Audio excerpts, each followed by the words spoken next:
title for this morning's message is called Living Through Lockdown.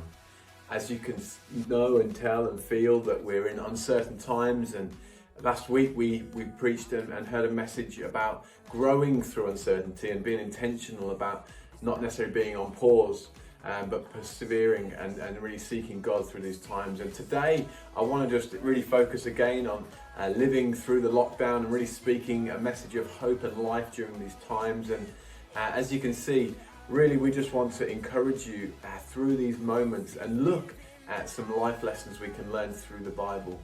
I've heard this week in our prayer meetings that it's often through adversity that really we see God move.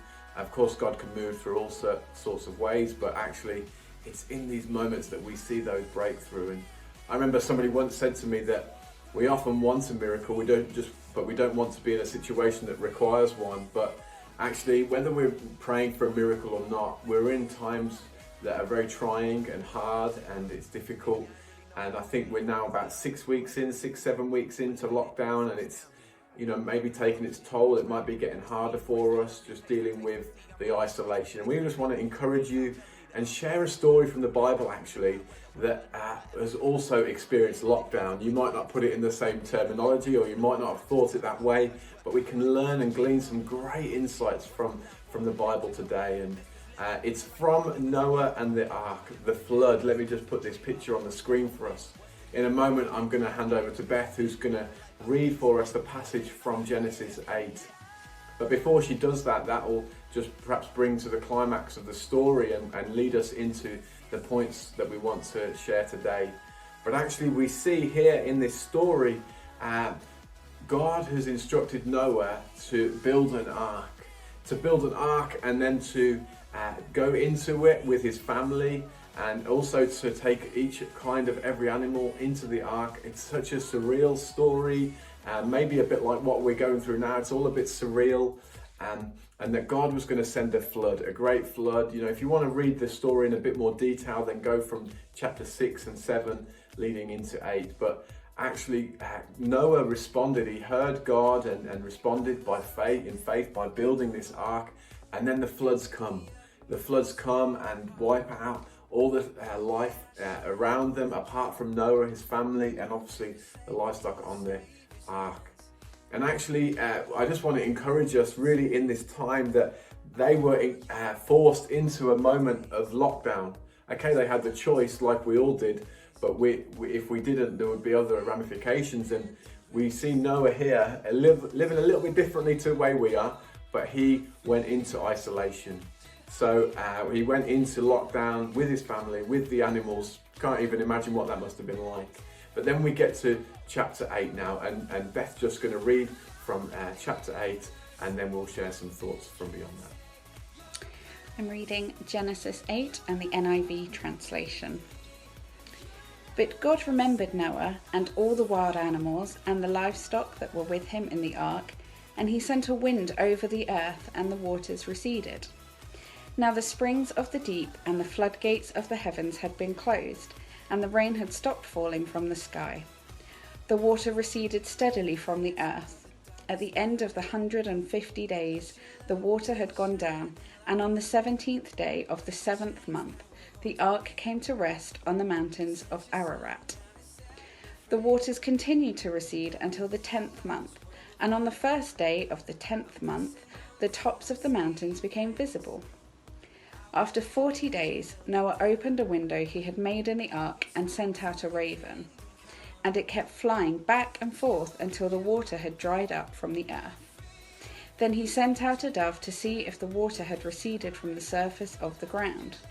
But the dove could find nowhere to perch, because there was water all over the surface of the earth. So it returned to Noah in the ark.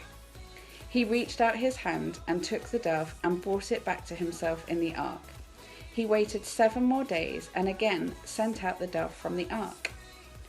When the dove returned to him in the evening, there in its beak was a freshly plucked olive leaf. Then Noah knew that the water had receded from the earth. He waited 7 more days and sent the dove out again, but this time it did not return to him. By the first day of the first month of Noah's 601st year, the water had dried up from the earth. Noah then removed the covering from the ark and saw that the surface of the ground was dry. By the 27th day of the second month, the earth was completely dry. Then God said to Noah, "Come out of the ark, you and your wife and your sons and their wives. Bring out every kind of living creature that is with you, the birds, the animals, and all the creatures that move along the ground, so they can multiply on the earth and be fruitful and increase number on it." So Noah came out, together with his sons and his wife and his sons' wives. All the animals and all the creatures that move along the ground and all the birds, everything that moves on land, came out of the ark, one kind after another. Then Noah built an altar to the Lord and, taking some of all the clean animals and clean birds, he sacrificed burnt offerings on it. The Lord smelled the pleasing aroma and said in his heart, "Never again will I curse the ground because of humans, even though every inclination of the human heart is evil from childhood. And never again will I destroy all living creatures as I have done. As long as the earth endures, seed time and harvest, cold and heat, summer and winter, day and night will never cease." Thanks, Beth. That's great. And, as we just come back to unpacking that a little bit further now, really, I just want to encourage you that others have gone through things that we are going through. It might not be COVID-19, but we look in the Bible of stories and people of faith, but also just a wide variety of circumstances that people have gone through. So we just want to glean from this passage in chapter 8 of Genesis today and learn a few pointers, headers, lessons, life lessons really, during this time living through lockdown. So the first is this: let's look for encouragement. It says in Genesis 8 verse 3 that the waters receded steadily from the earth. At the end of the 150 days, the water had gone down. 150 days, we're probably into day 40 almost now of lockdown since we got the Prime Minister's update. I don't know about you, but we're in tough times, aren't we? And it's difficult, but 150 days living with just your family, I don't know how you'd feel about that. Some of you might find that challenging, some of you it would be a real blessing. Don't answer that now. But actually, do you know what? I think that we can learn so much here that there's a bit of good news, there's a bit of encouragement, there's a sign that the tide is turning, that the waters were perhaps beginning to go down. Albeit it was 150 days, and it wasn't the end, but there was almost like a point in the story which was good news and was encouragement. So I love this verse because for us today, it gives us hope. It's not going to be like this forever, guys. I think we're going to look back in hindsight and think, wow, what just happened? A lot of tragedy, a lot of sadness, suffering, and we can't quite make sense of it. But we want to keep looking for encouragement and seek to persevere during these times. Because we all need encouragement, don't we? We all need the positives. Please check the news, watch the news whenever you feel and whenever you feel necessary. But I think sometimes the more we consume ourselves with that, we can be lacking encouragement sometimes. And yeah, I know that lots more people have recovered from the virus than have died from it, and it doesn't minimize the weight of what people are going through all around the world.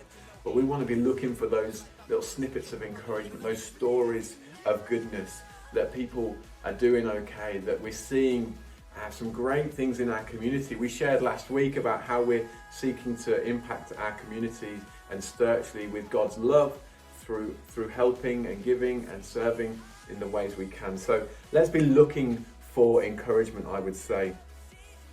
And as we do that, really, guys, I just want to encourage us to really just focus on God in these times, because we can all look for the negatives. I find that's something quite default for me personally, is we can just go through the motions and find the negatives a bit easier to pick out. Be someone who looks for encouragement, shares encouragement, brings encouragement. I think that will just help us through, as we saw here with Noah, that just recognizing that the waters were going down, that actually God's moving, God's going to do something, and we can anticipate that. So just to encourage you through those times. It also says just before that, then God remembered the people, or remembered Noah in this situation. And I thought God remembered. That makes me think that he'd forgotten. But actually, if you look into the text a bit more, what it actually implies is not just that he brought to mind Noah, but actually that he was going to act in that moment. We can be encouraged, guys, that God has acted, God is acting, and God will act. He's not silent, he's speaking through us, and we're going to look at that a little bit later on. But just to encourage you, look for the encouragement and be the encouragement in this time. It will help us to live through lockdown. The second thing I want us to focus on today, based upon this story, is to do this, is to trust in God's timing. It can be really hard, can't it? When we don't know how many days to go, and we get the updates and it's 3 more weeks, and when's this all going to end? And there's lots of speculation. I want to encourage you today, wherever you are, whoever you're watching with, trust in God's timing. It's been one of the biggest factors in my journey of faith, and things that God has done in me He's revealed His goodness, His love, and His plans and purposes in and through my life, but not in my timing, in His. Not in my plans and the way I would want it, but in His. And it's a tough way sometimes of learning and growing through those moments, because we want it now. We want it in an instant culture. We want it straight away. But here we can see again, Genesis chapter 8 verse 10. Noah waited 7 more days, and again was sent out the dove from the ark. There was several occasions that Noah waited. He waited, and we don't like waiting, do we? Again, I want it now, and we live in an instant culture, instant coffee. Our internet has to be there and then. As soon as we get some buffering, we're like But I want to encourage you in this season, in that God is doing some great things. He's working in and through us, and sometimes it's in the waiting and in God's timing that actually we grow the most, that we see Him move more than we would see, perhaps not naturally, but in general. And I just want to encourage you in that, really, to trust in His timing. God has a plan, and He's working for good, even when we cannot see it. I mentioned that a little bit last week, but just like Noah didn't know how long he was going to be in the ark for. He didn't know. We know the end of the story, and he was actually in the ark for over a year. It's estimated to be 365 to 374 days, so people tend to just round it up to a year. I'm praying, and I'm sure you are, that we're not in this situation of lockdown for a year, but we can learn so much from Noah and his experience, that he just trusted in God's timing. He waited. Let us be patient. Let us hold firm to God's promises, and to keep persevering. So just to encourage you in that, in all that we go through, to look for encouragement, and to trust in God's timing. That is just really a key way for us to live in lockdown during these times. Beyond trusting God's timing and looking for encouragement, I also want to remind us today to listen to His voice. We read in the story that then God said to Noah, "Come out of the ark, you and your wife, your sons and their wives." Noah continued to listen to God. He listened to Him before he went in the ark, he listened to Him in the ark, and he listened to Him beyond. And I want to encourage us today, in the crisis that we're in the lockdown situation, keep listening to God. His voice is the most important voice in your life. And I just, we see here as well, Noah did everything just as God commanded him. Let's not just be people that listen to God's voice, but also be people that put it into practice. My prayer is that we grow in a revelation of who God is, and we grow in understanding more of who God is in our lives. But also we want to be people that, as we listen and hear, I think this sometimes can be a challenge for us. But as we do that, I want to just encourage you, be people that act. The wise and the foolish builder I often reference, but the wise builder was the person who built his life on God's word, but actually put it into practice. That was the key difference between the wise and foolish builder. So the foolish builder would have heard the Lord's voice, but just didn't put it into practice. So I'd encourage you to read the Bible more in these times, but just read it anyway. If you've never read the Bible, today would be a great time to start. If you've never downloaded the YouVersion Bible app, I'd highly recommend that. But we want to be people like Noah who listen to God's voice. He gave him instruction. We need instructions, don't we? We need wisdom. We need guidance in how to live during this season. It's not easy, and I know that there's many that are struggling, and our heart goes out to you. We're praying for you. If you've got any prayer requests, then please do. There's a button available in the stream today that can just request for that, and we've got people that will be praying for you even as we speak. So please do get any prayer requests in. And just up for those also that maybe find listening to God a difficult thing, and listening to his voice. Is it God? Is it me? I haven't heard him. You might feel that God is silent, that God isn't speaking. Where is God in all of this? That is a very natural feeling for you to have. And I want to encourage you, over the coming weeks and months, our next series is really based upon this. So tune in next week. You'll find out more about how we can grow in this. And also we're going to do a course that will help us practically in not just learning about it, but then also putting it into practice and really hearing him and growing in that. So let's be people, who really look for encouragement, trust in his timing, and listen to his voice. When all around us might be negative, when we're on our social media feeds and there's not much encouragement, in our day-to-day lives, let his voice speak to us the loudest. Someone once said to me that the loudest or the most important voice is the voice that we tell ourselves. Let's just make sure that it's rooted in who God is, in his word, and then we will see his plans, his purposes fulfilled more and more, but also our lives in lockdown will be better for it. So beyond looking for encouragement, trusting in God's timing, which is really, really key, listening to God's voice more. And the last thing I want to share with you today is this, is we need to be people that are holding on for hope. Holding on for hope. We have a hope in God. We have a hope so sure. And let me just read this as a word of encouragement to us today, that Noah came out together with his sons and his wife and his sons' wives.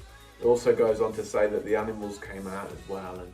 And whilst I appreciate, in this situation during this time and the virus, that there will be people that will die. We've already seen so many that have passed away, and whether you know someone personally, our heart and prayers go out to you in these times.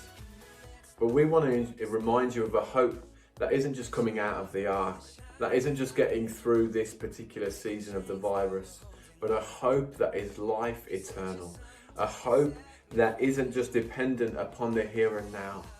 There's a promise in the Bible that Jesus is coming again one day. There's a day when this life will, there's going to be a new heaven and a new earth, and there's going to be no more pain and no more suffering, and there's just going to be just such a great day, a day of judgment, and I think it might force us to think a bit more reflective. I'm sure Noah must have been thinking a lot during his time in the ark. We don't get too much context or details about that. But I wonder what you've been thinking over recent weeks. It might make you think, what's life all about? You might be thinking, what's my priorities? What do I value? What do I want to do more of?